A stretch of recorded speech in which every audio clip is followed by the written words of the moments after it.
everybody, welcome to Trendy Gardens. We are in the second week of August and we are going to have a big clean up today. We're going to freshen up our vegetable garden. It's been here for a long time. You can see how woody it is. It's been cut back and you can also see new growth coming out. So I'm going to trim this one quite severely back, and then I'm going to feed it with an organic fertilizer so that it can become as brand new again. So even this lemon tree, we're going to prune it. We're going to prune it up just to give some space. It's a good thing to trim your lemon tree from the bottom up. And then this rosemary over here, you can see how woody it has become.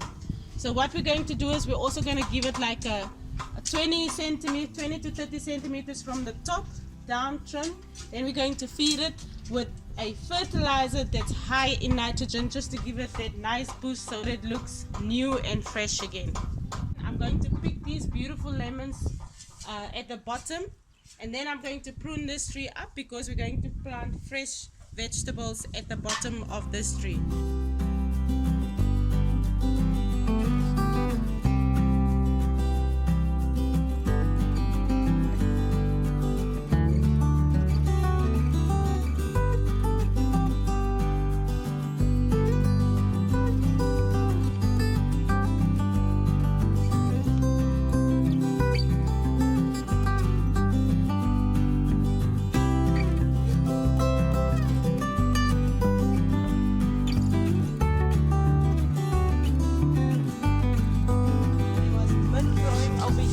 So these mint became woody, and so we're just gonna take some out. We will leave some here and just cut them back. And if you have mint in your garden and if you don't want to take them out like I'm going to do today with a lot of it, you can just cut it back. You'll see there at the bottom fresh mint is already growing. These are awesome, very good for your health as well.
So this is the end result of the garden. This is what it looks like after we have done our cutting back and splitting up of all the various plants that were here. I think it came out great. This was a trial garden. When we were done, they were so happy with the results that they've asked me to do the other side of the garden as well. Thank you for tuning in again to Trendy Gardens. If you like what we are doing, please subscribe and don't forget to press that like button.